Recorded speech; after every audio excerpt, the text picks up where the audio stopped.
കേരളത്തെ മിനി പാകിസ്ഥാൻ എന്ന് വിശേഷിപ്പിച്ച മഹാരാഷ്ട്ര ബിജെപി മന്ത്രി നിതീഷ് റാണയുടെ രാജി ആവശ്യപ്പെട്ട് കോൺഗ്രസ്. റാണ രാജിവെക്കണമെന്ന് മഹാരാഷ്ട്ര കോൺഗ്രസ് ആവശ്യപ്പെട്ടു. സത്യപ്രതിജ്ഞാ ലംഘനം നടത്തിയ റാണയെ അയോഗ്യനാക്കണമെന്ന് AICC general secretary K C. Venugopal ആവശ്യപ്പെട്ടു. സിപിഎം നേതാവ് എ വിജയരാഘവന്റെയും റാണയുടെയും ശബ്ദം ഒന്നാണെന്നും വേണുഗോപാൽ പറഞ്ഞു. ഇന്നലെയാണ് പൂനെയിൽ നടന്ന യോഗത്തിൽ കേരളത്തിനെതിരെ വിദ്വേഷ പ്രസംഗം നടത്തിയത്. നാഷണൽ ഡെസ്കിൽ നിന്നും ആർ കിരൺ ബാബു വിവരങ്ങളുമായി ഉടൻ ചേരും. എന്തായാലും അതിഗുരുതരമായ പ്രതികരണമാണ് ബിജെപി നേതാവിന്റെ ഭാഗത്തുനിന്നുണ്ടായത്. കേരളത്തെ മിനി പാകിസ്ഥാൻ എന്നാണ് അദ്ദേഹം വിശേഷിപ്പിച്ചത്. ബിജെപി മന്ത്രി നിതീഷ് റാണയുടെ രാജി ആവശ്യപ്പെട്ട് വലിയ പ്രതിഷേധമാണ് ഇപ്പോൾ കോൺഗ്രസ് നടത്തുന്നത്. ആർ കിരൺ ബാബു ചേർന്നു വിവരങ്ങളുമായി. ഒരു തരത്തിലും ന്യായീകരിക്കാൻ സാധിക്കാത്ത പ്രതികരണമാണ് ബിജെപി മന്ത്രിയുടെ ഭാഗത്തുനിന്ന് ഉണ്ടായത്, നിതീഷ് റാണയുടെ ഭാഗത്തുനിന്ന് ഉണ്ടായത്. എന്താണ് വിശദാംശങ്ങൾ? ഭവ്യ, മഹാരാഷ്ട്രയിലെ ബിജെപി മന്ത്രി നിതീഷ് റാണയുടെ ഭാഗത്തു നിന്നാണ് കേരളത്തിനെതിരെ അധിക്ഷേപകരമായ പരാമർശമുണ്ടായത്.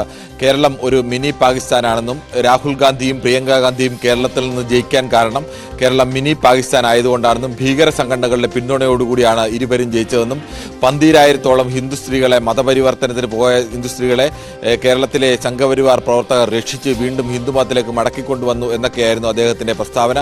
സ്വാഭാവികമായും കേരളത്തെക്കുറിച്ച് ഏറ്റവും അധിക്ഷേപകരമായി പ്രസ്താവനയ്ക്കെതിരെ കോൺഗ്രസിന്റെ ഭാഗത്തു നിന്നാണ് അതിരൂക്ഷമായ വിമർശനം ഉയർന്നിരിക്കുന്നത്. മഹാരാഷ്ട്ര കോൺഗ്രസ് അദ്ദേഹത്തിന്റെ രാജി ആവശ്യപ്പെട്ട് രംഗത്ത് വന്നിട്ടുണ്ട്. AICC general secretary K C. Venugopal അദ്ദേഹത്തെ അയോഗ്യനാക്കണം, സത്യപ്രതിജ്ഞാ ലംഘനമാണ് നടത്തിയിരിക്കുന്നത് എന്നുള്ള വിഷയം ഉന്നയിച്ചിട്ടുണ്ട്. സത്യപ്രതിജ്ഞ ചെയ്യുമ്പോൾ ഇന്ത്യയിലെ ഏതെങ്കിലും ഒരു സ്ഥലത്തെ ആളുകളെ അല്ലെങ്കിൽ ഇന്ത്യക്കാരെ മതത്തിന്റെ പേരിൽ വേർതിരിച്ചു കാണുന്നത് അല്ലെങ്കിൽ അത്തരത്തിൽ പ്രസ്താവന നടത്തുന്ന സത്യപ്രതിജ്ഞയ്ക്ക് ലംഘനമാണ്. അതുകൊണ്ട് അദ്ദേഹത്തെ അയോഗ്യനാക്കണം എന്നുള്ള ആവശ്യമാണ് ഉന്നയിച്ചിരിക്കുന്നത്.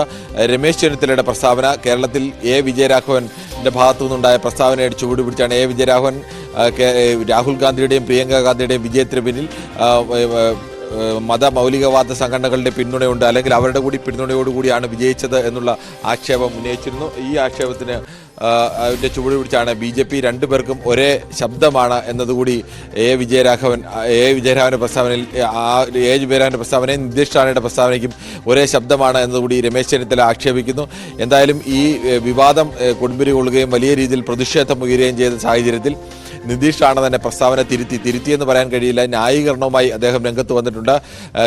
പാകിസ്ഥാനിൽ ഹിന്ദുക്കൾ എങ്ങനെയാണ് അനുഭവിക്കുന്നത്, അതുപോലെ സമാനമായ രംഗങ്ങളാണ് കേരളത്തിലെ ഹിന്ദുക്കൾ അനുഭവിക്കുന്നത്. ആ വിഷയമാണ് ലവ് ജിഹാദ് അടക്കമുള്ള വിഷയങ്ങളാണ്, മതപരിവർത്തനം അടക്കമുള്ള വിഷയങ്ങളാണ് താൻ പരാമർശിച്ചതെന്നായിരുന്നു അദ്ദേഹത്തിന്റെ വിശദീകരണം. എന്തായാലും വിഷയം വലിയ വിവാദമായിട്ടുണ്ട്. കേരളത്തിനെതിരായ ഈ പ്രസ്താവന, അധിക്ഷേപ പരാമർശം, ഇതിനെതിരെ കോൺഗ്രസ് അതിശക്തമായ പ്രതിഷേധവും उयर्ത്തുന്നുണ്ട്. നിതീഷ് റാണയുടെ പ്രതികരണം ഒന്ന് കേൾക്കാം.